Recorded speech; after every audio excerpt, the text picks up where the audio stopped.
Want to know what your dog is thinking? Have a challenging dog behavior you need help with? The Dish on Dogs is your source for all your canine questions. Improve your relationship with your dog and deepen your understanding of your furry friend. Right here on the Dish on Dogs. Welcome everyone. Welcome to the Dish on Dogs. I'm your host, Mike Gould, affectionately known as the Mayor of Hounds Town, USA, home to the happiest dogs on earth. For those of you who have been listening to us, we had some audio problems the last couple of weeks. Hopefully that's going to be taken care of. But we appreciate everybody tuning in. And as you know, it's a show about dogs. Some form or fashion, we're always talking about dogs. Sometimes dogs' behavior, sometimes dog containment, dog interaction. Today, we're going to talk a little bit about it really not marketing so much, but I'm really happy to introduce the new member of our marketing team. Cooper Flynn is here. So welcome to our show, Cooper. Well, thank you for having me, Mike. Yeah, so last night actually, I was smoking a cigar, having a sarsaparilla, and I was talking to Cooper. As I said, he's a new member of our team. He works under the direction of Corey, of course, our guru marketing man. And so Cooper joined our team recently, and he has a nice perspective, a fresh, interesting perspective on things. So again, welcome, Cooper, and tell us a little about yourself and what you've been up to for us and your career and all those good things. All right. Well, I've been working for a couple months now as the assistant brand manager here at Hounds Town, and I originally started kind of just doing production work with Corey, visiting locations, doing shoots, stuff like that, getting testimonials, all that kind of jazz. And it kind of became to the point where we were talking a little bit more and more about the marketing side of it, because it's something I never really thought about as something that could interest me. And then it really kind of grabbed my attention pretty quickly. So since then, I've kind of been on board pretty much for, Hounds Town and getting, making sure the marketing's running right, doing social media, stuff like that, and visiting locations even more. Right. So there's no doubt you're talented. Corey's very talented in what you do. Excuse me. So coming into the Houndstown brand, we're different than, every brand has its own kind of signature, so to speak. So you didn't really know much about Houndstown. We were laughing yesterday how this all came about. You just flew into Detroit one day, met us, and I took you away in a van while I was smoking a cigar, and you thought I was the Uber driver. And, so that's a funny story. But, I'm always interested in people and things in life. How did you get here? How you're sitting here? So knowing that first experience, you said it just kind of the opportunity just came about. You didn't research it. We weren't on Indeed. We weren't on any hiring site. And then your connection with Corey, and there was this so just describe that a little bit. So I got in touch with a friend, said, hey, my friend Corey is looking to get somebody on board for doing some production work on a shoot. Fly out to Detroit. I thought, well, I've never thought about visiting Detroit before, but why not? Experiences in life, all that jazz. I did almost no research besides going on Facebook to make sure that Corey and you guys were real people. Right. And I wasn't sure what I was jumping into. And then sure enough, it was like, second I landed, got off the plane, I was thrown in the back of a van, and willingly, I should add. But it was crazy just not knowing exactly what to do. But at the same time, I try to have the mentality of, if you're going to jump into something, do it, and do it head first, and give it all you've got, because at least you can say that you tried and you gave it all you got. Absolutely. So, and it's so cool. Again, I completely agree. One of the things I like to say is, life begins at the end of your comfort zone, and in any regard, no matter what that is, when you push the envelope a little, just get on the edge, opportunities, I think, appear for both of us. So anytime we get somebody like Corey or you, and they have this kind of passion to do what they do, and then we bring them into our Houndstown family, it's good for everybody. It was good because I felt that kind of passion with everybody the second that I got in that car. It was like everybody's talking about work, talking about what we're going to do. And it wasn't even like this is the new guy, Cooper. It was more of just like, so what do you think about this? And I'm like, I have no idea what's going on, but this is so cool. I'm having a blast. Right. But I could really feel that passion that everybody else had too. So being able to connect with that, even though I didn't know you guys on a personal level yet, really kind of grabbed my attention off the bat. Right. So I was completely blown away. And that's what we attract. I don't know how we attract people like you and people like Corey. We don't go out of our way. We don't put an ad in looking for passionate, reliable people that, are. So there's never been a time you or Corey has ever said we can't do something. We can do it. Whatever the problem is, it's a can do attitude. And you folks give us 100%. So the way I like to look at franchising is we give our franchisees 100%. You give us 100%. Everybody's got to give 100%. Nobody can give 70% or 80%. And many times I would argue you and Corey do 110%. There's never been a time. I use the example, I think when we first met out in Detroit, Corey got bogged down at Kennedy Airport because the weather was bad, and we had these shoots planned in Detroit, and he rented a van, and just drove out to Detroit, which was well above and beyond the call of duty, so to speak, And I see that here we are in Ronkonkoma today doing our podcast. Talk a little bit about, there's a couple of things I want to talk about. I want to talk about your recent visit here and you bouncing around to these different locations, your takeaway on that. Mm-hmm. And then I want to talk about the commercials that we shot in wherever the hell we were. Where was that? In Virginia. Yeah. So let's talk about that first. So we did these commercials. This way it's more sequenced. All right. And I had no idea what to expect. I just go and I'm wherever Jackie tells me to be. I'm there if it's necessary. So I showed up.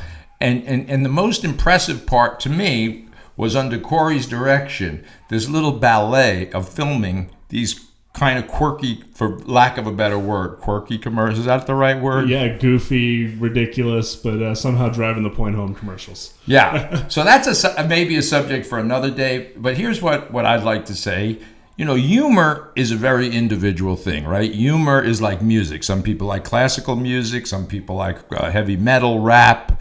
Rock, but its intention is to be soothing. So we have I use the word quirky, but I want to have fun. Yeah. I like fun and sarcasm, and that's what I like. And humor is very often sarcastic. It's not literal. Humor is not literal.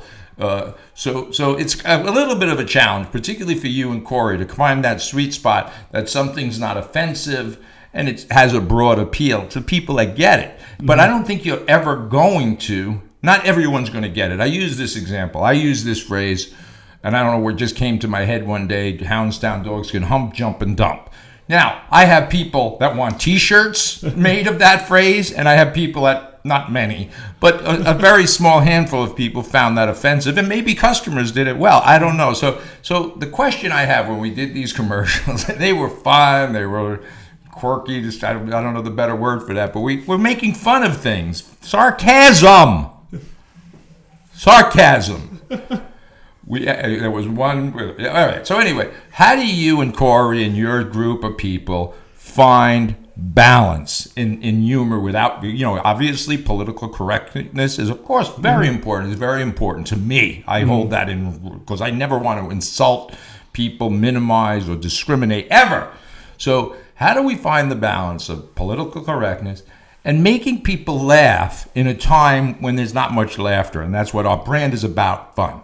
I think it really comes down to the perspective. It's all about perspective, like you said with music. It comes down to, due to somebody's either personal experiences of life or just the way that their brain is wired and how they work, they're going to gel towards, or they're going to gravitate towards something that kind of matches their personality type or something like that they can emotionally connect with. So I think humor is very much the same way, where I like to, I can come across sometimes as a bit of a sarcastic person, but it's always for the point of making a joke.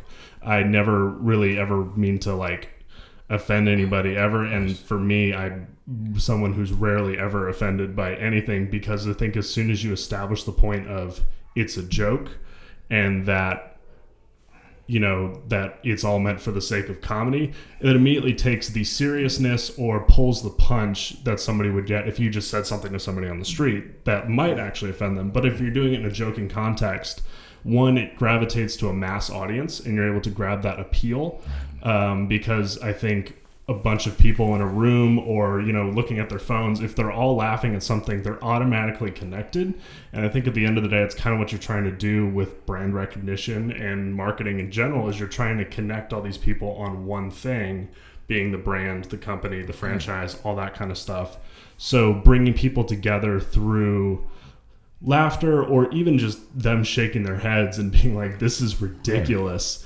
It works because they're all on the same page now. Right. Even if some found it way funnier than others, some people didn't find it. Right. It's not offensive. The bottom line is we don't want to offend people. And I think, and again, I can't tell people what humor is. I have a very eclectic sense of humor. And, as you said, some things are offensive, but I don't walk out of the show. I'm an adult, right? So I'm not 10 years old. So I'm an adult. But yeah, I have an eclectic sense of humor. But even comedians now, I think the way are just where we're at in society, they have a difficult tightrope to walk. What they could have done 5 years ago in humor, they have to, kind of have their material a little bit more sensitive and think of everybody. And you shed a lot of light on you're one of the, among your many values is one that you're really an outsider that landed in Houndstown a couple of months ago. So you can look at our brand and everything from a different perspective, right? One of them, as I think we were talking about last night, your mom is actually going to be a customer in our Maryland store. At least she's thinking about it. She's very excited about it. Does she have a sense of humor, Mom? Or does she find anything I say offensive? I'm sorry, Mom. Excuse me for being sarcastic, Cooper's mom. I'm sorry. No, so I'm being sarcastic, Mom. Yeah, so you landed here in Houndstown. You kind of really parachuted in when you think that you landed in Detroit, and we took you when you thought I was an Uber driver driving you to a porno film shooting. I don't know what you were thinking, what you were getting involved in. All right, Corey's shaking his head. I'm sorry, sarcastic. No, so you really didn't have a lot. My point was it could have been anything legal. You were going to do your thing, your talent. You were going to apply to this particular shoot at Houndstown, whatever that was. Yeah. And without a lot of, as you said, without research or anything, you're just coming in. So I think that's cool that that was the way, I had some time, never been to Detroit. I'm good at what I do. Let me apply my craft here. So What was that experience like? And then what is your general impression now that you have been bouncing around from location to location with Corey? What's your takeaway? I personally, my mindset when it comes to all of that is I love new experiences, and if you're never chasing a new experience, or if you don't jump on the opportunity of a new experience, you're not going to experience anything new unless you're forced into it. But I think it comes down to discipline and forcing yourself into these uncomfortable situations, like you said earlier, where it's, you got to get past that point of comfort. You got to get into that level of discomfort. And it's the same with humor and joking, too. If a comedian's making a joke or something, they want to push that barrier because then it's something fresh. And sure, it could be edgy, and sure, it might push it a little bit too far. But you're never going to know until you try. And that's kind of the mindset I try to bring to anything I do in life, where it's, if I'm going to do something, again, I want to do it all in. I want to give it 100%. And if it takes me somewhere cool, great. If not, it's a learning experience.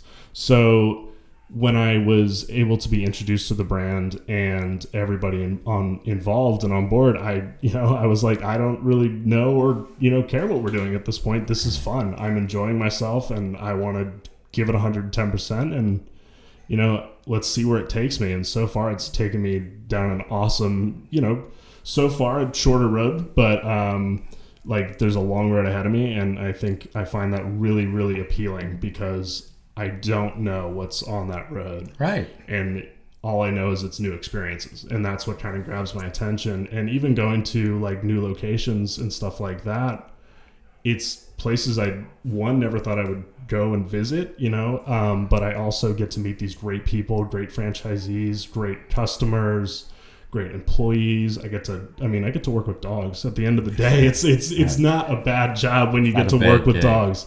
Right. So yeah. So just to touch on that, so you've went like Detroit, for example. So we're doing these theme parties we promote these theme parties, and the locations that do it, they do really well in the marketing. In Detroit and Sanford, I think Sanford, Florida, I think they had a luau recently and they slammed it, and they're really doing good. Our customers like that. Our human customers enjoy that. And then recently, you've been on Long Island now for the last couple of days. Talk a little bit about, your visits and your senses of, your takeaway from your Long Island visits.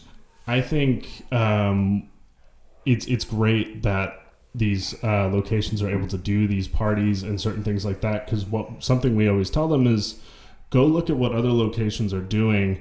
Get the idea of that. It's not stealing when you're all working together. No, we're all on the same team. We're all on the same team here. It's just taking an idea and then making it your own and adding your own personality to it, because no matter what you're doing, an audience is going to gravitate towards something that is personal and that means something to you.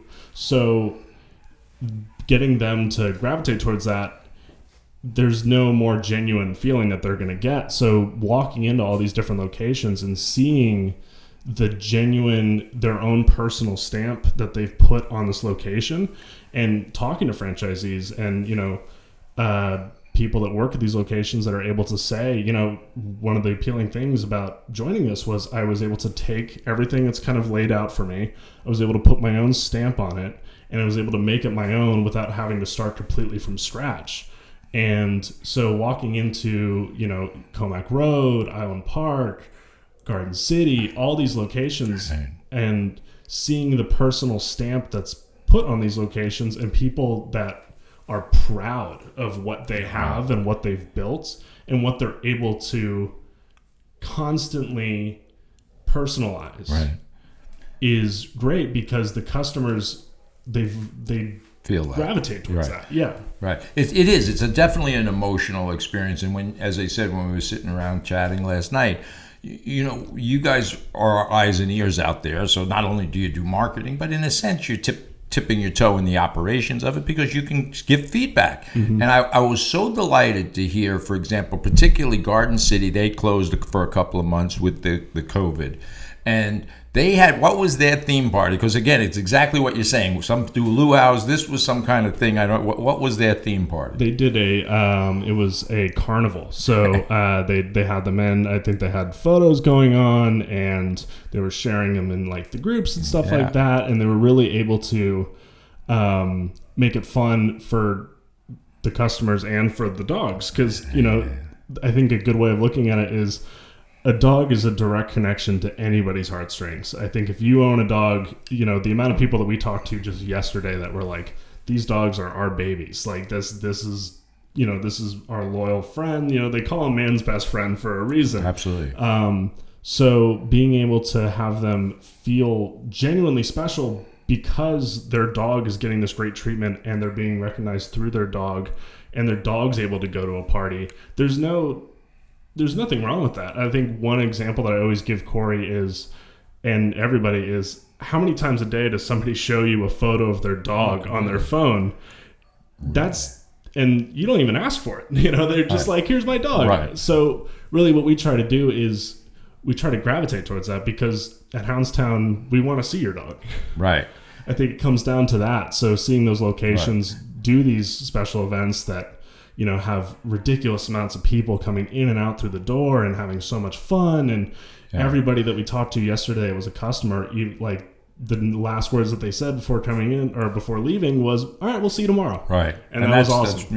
And again, that's the whole, our challenge for Houndstown is not to BS people, because they get BS'd everywhere in their life, in every avenue of their life. So when they come here, we want to do things that promote that connection, the emotional part for the dog parents, and the dogs come and they have a dog experience. And we don't, so any of these theme parties are kind of designed for that kind of connection between the human, the pet owner, and the dog. And it's great. It's very gratifying to me. And you give me the straight up stuff. So when I talk to people, I don't want people to just tell me.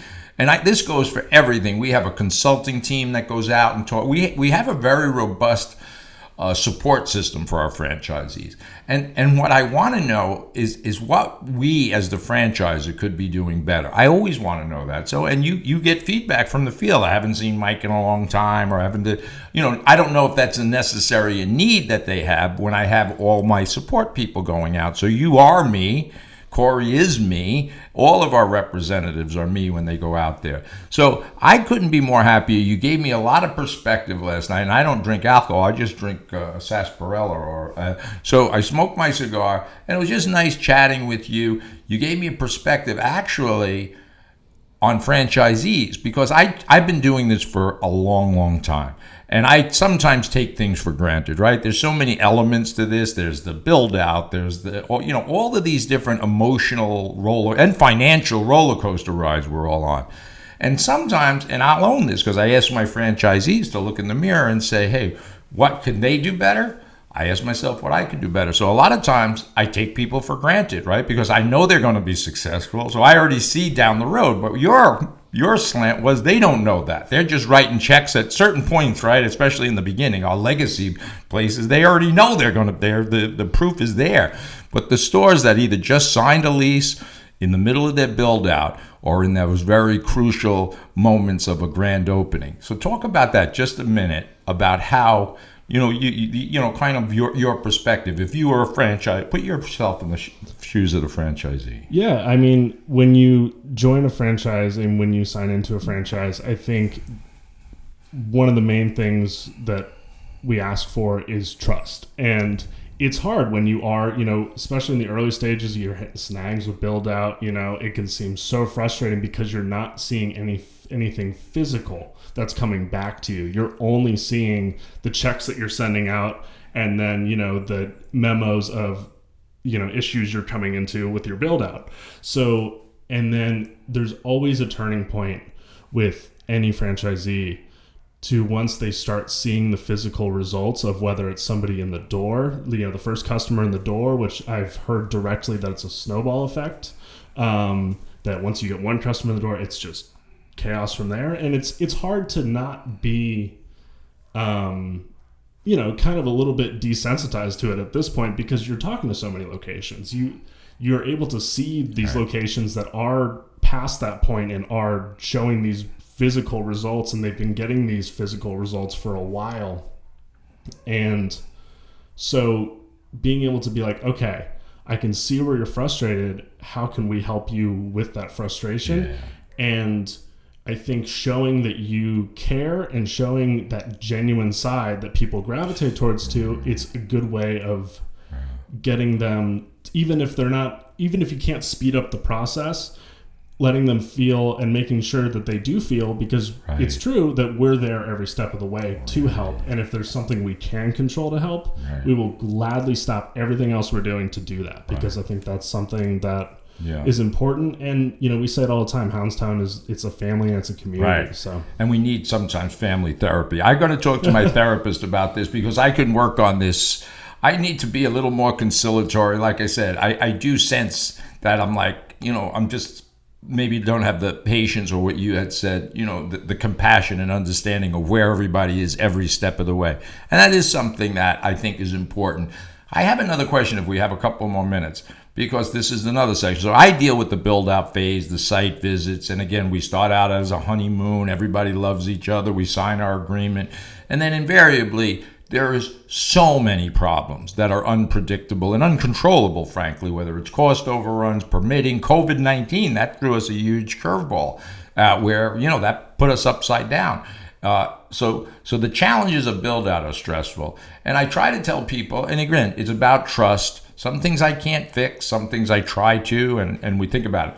Then we pass them off to you and Corey, the marketing thing. And I've noticed, like, the challenge, and this is nothing new, I've noticed this obviously, when you come into a franchise system, trust is the best word. Listen and pay attention to what we do for 90 days, not a week, not 2 weeks. This comes from many years of therapy and recovery. Do things for 90 days, because you can't do it for a month. Forget what you know. Even though we attract geniuses, we attract franchisees that are in their own right, in their own business, whatever they do, whether it's whatever it is, and they have this, but we need them to follow our system and add to it. Add their experience. But if you don't like certain things we do, or you think you know better than us, it's very difficult, I would think, for you guys and everybody, me, if I try to, when we're having training next week, if I have a room full of people who think they're dog trainers, which they won't be because I'll throw them out,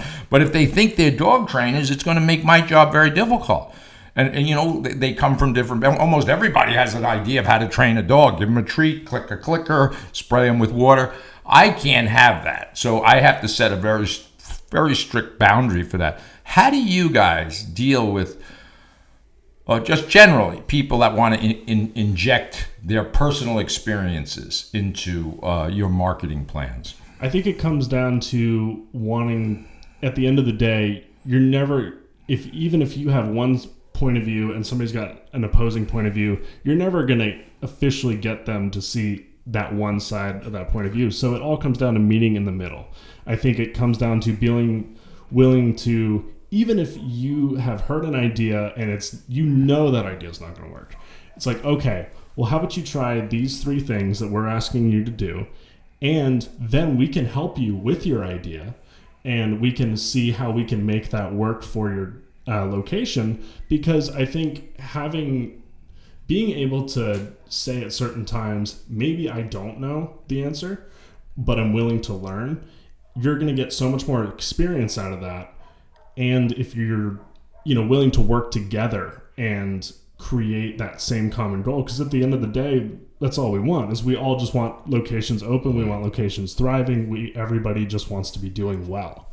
So meeting somewhere in the middle and having, that kind of compassion to see where they're coming from, even if you don't directly see it, but you're able to at least see where they want to be coming from, you're able to meet them in the middle and compromise and build something. So it's like, okay, let's try these things that, we're asking you to do, that we genuinely do with all of our locations, that is part of our plan.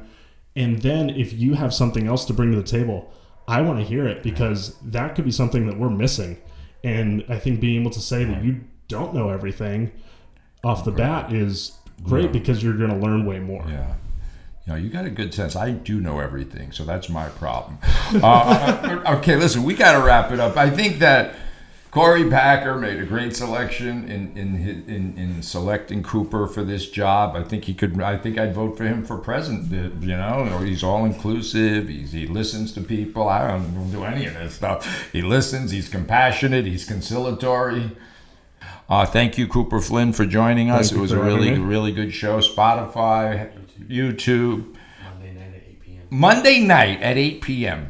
Crack out a bottle of wine, whatever you smoke, bring it out, and a cigar. I smoke a cigar in sarsaparilla, and watch the show. My friends down in Florida, Joan Sullivan, shout out. I'm sorry the audio was screwed up for the last couple of weeks, so we're trying to redeem ourselves here. So this was a great show. See you next week. Dish on Dogs podcast. Thank you, folks.